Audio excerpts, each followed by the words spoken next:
এক দেশে ছিল এক গরিব চাষি, নাম তার গোপাল। সে আর তার বউ মালতী থাকত ছোট্ট এক কুঁড়ে ঘরে, জঙ্গলের ধার ঘেঁষে। গোপাল পরিশ্রম করে জমি চাষ করত, আর মালতী খেয়াল রাখত গরু, হাঁস, মুরগি আর ঘরের কাজ। ওদের জীবনে অভাব ছিল, কিন্তু ভালোবাসার কোনো ঘাটতি ছিল না। এক বছর খরায় সব ফসল নষ্ট হয়ে গেল।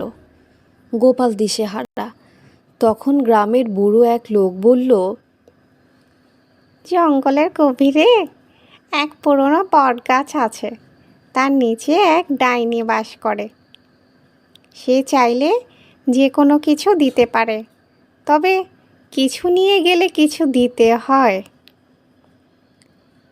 গোপাল সাহস করে এক রাতে সেই বটগাছের নিচে গেল। ঠিকই এক অদ্ভুত শীতল বাতাসে তার সামনে হাজির হলো ডাইনি। লম্বা চুল, চোখে অদ্ভুত আলো।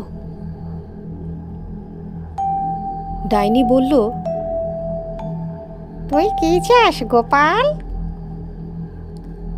গোপাল হাত জোর করে বলল, আমার ফসল নষ্ট হয়ে গেছে, খাবার নেই ঘরে, একটু সাহায্য চাই।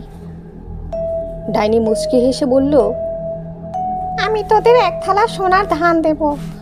তোর বউকে এক রাতের জন্য আমার সঙ্গে থাকতে হবে। গোপাল থমকে গেল। সে কিছুক্ষণ চুপ থেকে বলল, না, আমি ফসল ছাড়া থাকতে পারি, কিন্তু আমার বউকে কোনো মূল্যে দিতে পারবো না। ডাইনি কিছুক্ষণ তাকিয়ে রইল, তারপর হেসে উঠল, বাহ, তুই পাশ করলি। আমি তোকে পরীক্ষা করছিলাম। তোদের ভালোবাসা সত্যি, এমন মানুষকে সাহায্য করাই আনন্দ। ডাইনি জাদুর মতো এক থালা ধান দিল, যেটা যতই খাওয়া হোক ফুরায় না। গোপাল আর মালতীর দিন ফুরল।